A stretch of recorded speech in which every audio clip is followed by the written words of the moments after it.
It was over. Switching off his own weapon, Ren extended an arm toward the device lying in the snow. It twitched and then began to vibrate as the Force called to it.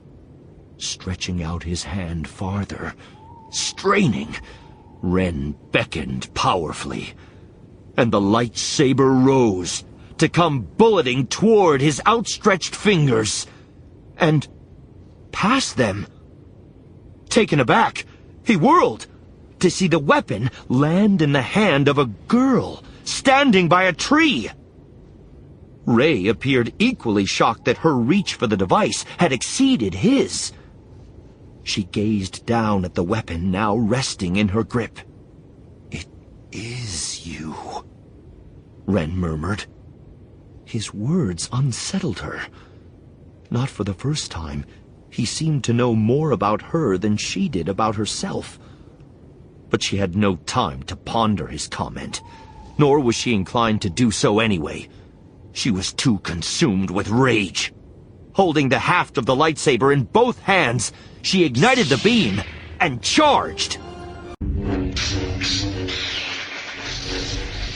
To an observer at a distance, it would have appeared as if a series of small explosions was going off in the depths of the forest. Blow after blow landed as lightsaber struck against lightsaber. Though Ren was bigger and stronger than Rey, their struggle had nothing to do with physical size. What she lacked in mass, she made up for in ferocity. For a while, she actually drove him backward, until he regained his self-assurance and in turn pressed her. The fight continued to shift back and forth. First he gained the advantage, then an enraged Rey took it back. There was a vast rumbling, as of a continent sighing, and a gigantic chunk of forest behind Rey simply collapsed downward, leaving her fighting on the edge of a cliff so high that the newly formed surface below could not be seen through the rising cloud of dust. Ren held his lightsaber, poised to strike. "I could kill you right now, but there is another way." Breathing hard, Rey looked up in disgust at the man looming above her. "You're a monster." "No." "You need a teacher!" He was beseeching and insistent all at once. "I could show you the ways of the Force!" Slowly she shook her head.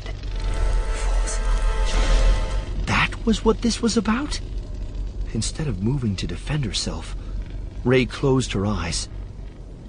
Ren hesitated, confused by her actions. A long moment passed, in which Ren sensed a change in the air. A change in her.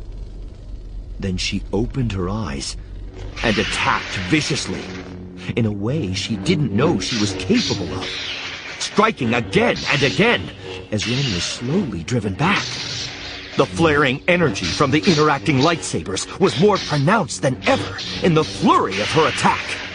And Ren went down. He was up again in an instant, but not in time to fully deflect a following blow from Rey's weapon. He succeeded in blocking it, but he still took the full force of the strike against the haft of his own lightsaber. The weapon went flying into the snow. Unarmed, he raised a hand and utilized the Force to fend off one slashing blow after another, until finally her fury penetrated his remaining defenses. Taking a glancing blow to the head and chest, he went down. A prominent burn slashed across his face. Weakened, he reached out toward his lightsaber, trying to draw it to him. One downward cut, she saw. One quick, final strike, and she could kill him. The landing lights of a shuttle appeared in the distance, coming over the trees in her direction. She had to make a decision. Now! Kill him, a voice inside her head said.